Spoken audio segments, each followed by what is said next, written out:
Guys, let's dive into the keys to victory in this crossover episode presented by PrizePicks, where you can download the app and use code LOCKEDONNFL to win $50 instantly when you play your $5 play. I'm Jake. Let's go along with James Rapine from Locked On Bengals, and we've got Chris Carter representing the Steelers and Locked On Steelers in this crossover. And Chris, as we do, let's get into those keys to victory here. From the Pittsburgh perspective, what needs to go right for the Steelers to come out on top in this one? One, the offense just needs to be competent in this game. And when I say competent, they need to finish drives, prove that those red zone woes are behind them, move the football, control the football, keep the ball out of Joe Burrow's hands, and actually come away with touchdowns. If they're able to do that, the Steelers have shown they can put together game plans that can slow down Joe Burrow. But we've all seen the game where, it's the Steelers still ended up on top, but they forced 5 turnovers in a game once against Joe Burrow, and he still came back to force overtime in the end. Why? Because that offense couldn't possess the football. This Steelers offense, much better at possessing the football. So the first thing, possess the football, control the ball. Right now, the Steelers are the best time possession right now. That's key number 1 for the Steelers. I'd say key number 2, if you're looking at the defense, you got to get Joe Burrow off schedule, whether that's bump and run in coverage, taking away the things that he likes to do, or getting pressure, which I think will be the biggest key of those 3 things I just said.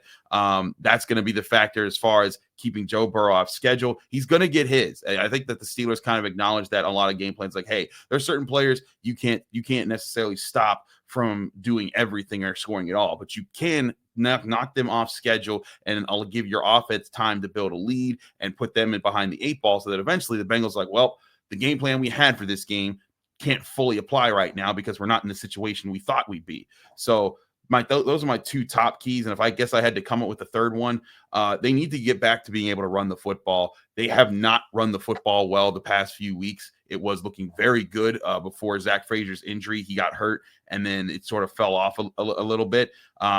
If they can get back to running the football, that'll help with the time possession thing. But that was supposed to be a big identity for them this year, and it has been at times during their 5-game win streak. They had some moments like that, but it hasn't been of the past couple of weeks, and that's something they have to get back to here. What are some of the Bengals' keys?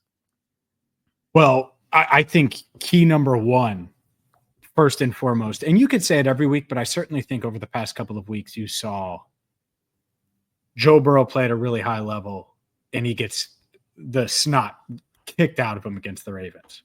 Same thing against the Chargers. And it's protect Joe. Find a way. I think Orlando Brown Jr. has a good shot to come back. We'll see if he does, if he's able to play. Practiced on Wednesday.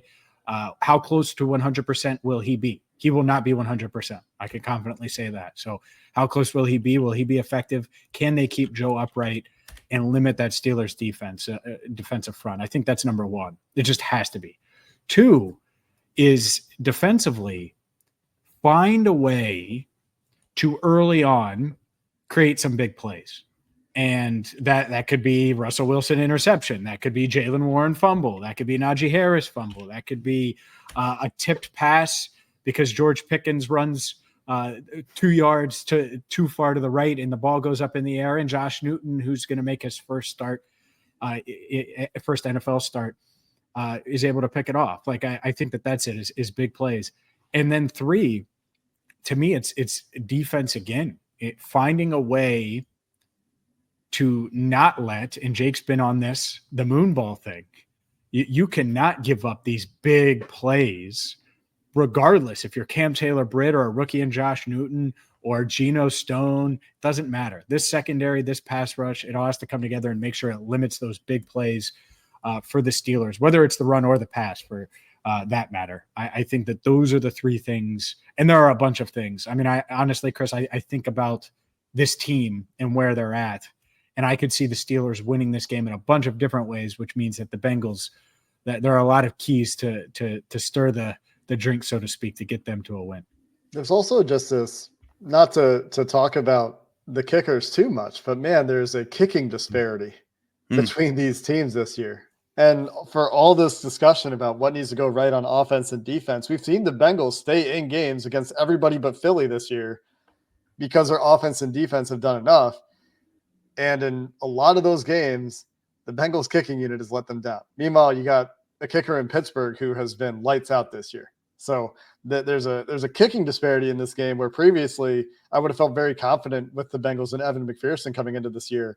And lately that's certainly not been the case, to the point that we've got stories about, what's going on with the holding and kick and snapping operation, and learning about revolutions on the snap to make sure the laces are caught by the holder in the right, like it's that level of conversation around what's going wrong with the Bengals kicking game right now. So I'm just going to throw that one out there as another one, because it really has cost the Bengals.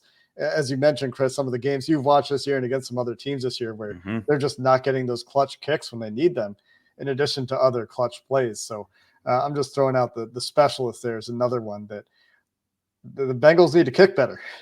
Yeah, in two games against both Harbaughs. The Charger game, Evan McPherson misses 2 kicks in the fourth quarter.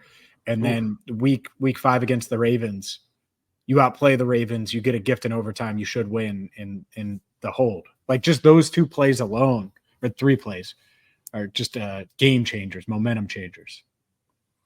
That's a lot of factors there. And I think that's the thing, is that this is still a divisional game. As much as, like, I think Bengals fans are down, Steelers fans are they're always down after one loss. It don't matter what their record is. They're just they want to be negative. But I think there's this want to kind of say, no, we are the more miserable right now. But at the end of the day, like, I think this is still going to be a tough divisional game. We'll both get to our predictions in the next episode that we each do. But I still think these are 2 teams. They know each other well. They both have different weaknesses that each of them can strike at. And that's where I think it's going to come down to, is who can use their strength first in this game to set the pace. Yeah, it's so interesting to me that the Bengals are favored in this game, despite what the standings say, despite what they've done against teams with winning records this year, despite what they've done in close games. But despite all of that, I think that where Vegas isn't totally out to lunch on this is that the Bengals, because of Joe Burrow and Jamar Chase and T. Higgins and Chase Brown, and because Trey Hendrickson can take over games sometimes, we saw him do that against the Chiefs, and that's the reason the Bengals were right there with the Chiefs defensively in that game, long time ago now. But you get the point.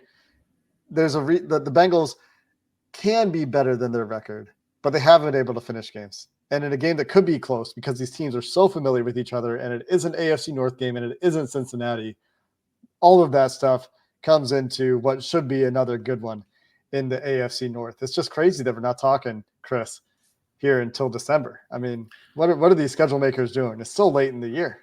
Hard knocks, man. They're all up. They're taking up our parking spaces. They're all over the place. They're extra cameras in every scrum. I hope HBO and Max, they hope they get their money's worth for this stuff, because we certainly are being accommodating here.